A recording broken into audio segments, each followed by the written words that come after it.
دینے والا نہیں.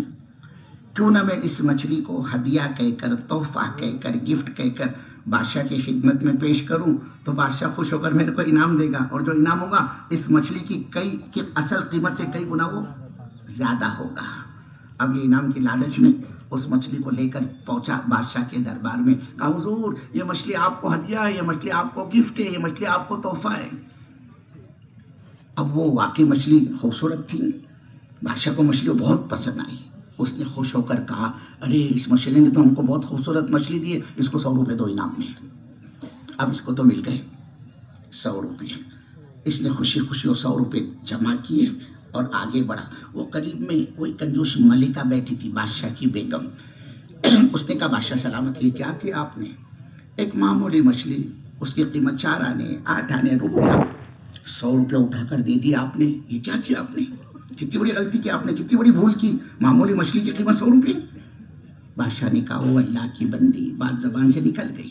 بادشاہ کی بات تھی نا، کہ بات زبان سے نکل گئی، پیسے اس کو مل گئے. اب بات کو یہیں دفن کر، ختم کر، یا میٹر کلوز کر. کائے کو اس پر بحث کر رہی ہے؟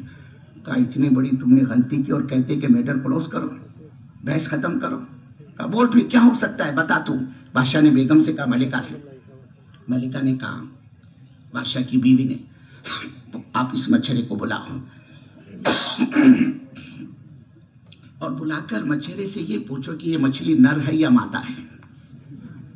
اگر مچھرا کہے کہ یہ مچھلی نر ہے اس کو کہو کہ مادہ لا، اور اگر مچھرا کہے یہ مچھلی مادہ ہے تو اس کو کہو نر لا، جب تک یہ 100 روپیہ یہاں رکھ کر جا. بادشاہ آ گیا چکر میں، کہنے لگا او ہو زندگی میں پہلی مرتبہ تم نے عقل مندی کی بات کی. بلایا اس نے مچھرے کو.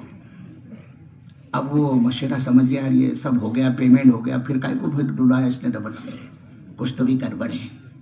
اس نے جی حضور فرمائیے سرکار کیا خدمت کیا سیوا کی جائے.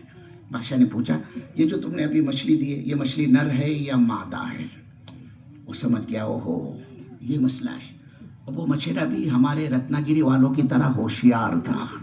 یہاں بھی بہت مچھلی والے ہیں، ہوشیار تھا، سمجھ گیا دال میں کالا ہے. اس نے کہا حضور معاف کیجیے گا، یہ مچھلی نہ نر ہے نہ مادہ ہے، حضور یہ بیچ کی مخلوق ہے. بادشاہ نے خوش ہو کر کہا اس کو دو اور 100 روپے انعام میں. 100 روپے بچانے کے چکر میں دوسرے 100 روپے گئے. اب وہ مچھرے نے دوسرے جو 100 روپے اس کو پھر جمع کرنا شروع کیا، اور جمع کرتے کرتے ایک آدھ پیسے 2 پیسے زمین پر گر گئے. وہ اس نے آگے بڑھا، اس کو بھی اٹھایا اور اس کو بھی ڈالا جھولی کے اندر. پھر ملکہ نے بیچ میں منہ ڈالا، دیکھو دیکھو جی کنجوس لگتا ہے، اور اتنے پیسے اس کو تم نے دیے، ایک آدھ پیسے 2 پیسے زمین پر گرے چھوڑ دیتا، کیا ضرورت ہے اس کو اٹھانے کی. کنجوس معلوم ہوتا ہے، جمع کر کے رکھے گا، خرچ نہیں کرے گا، ایسے کنجوس کو دینے کا فائدہ کیا ہے.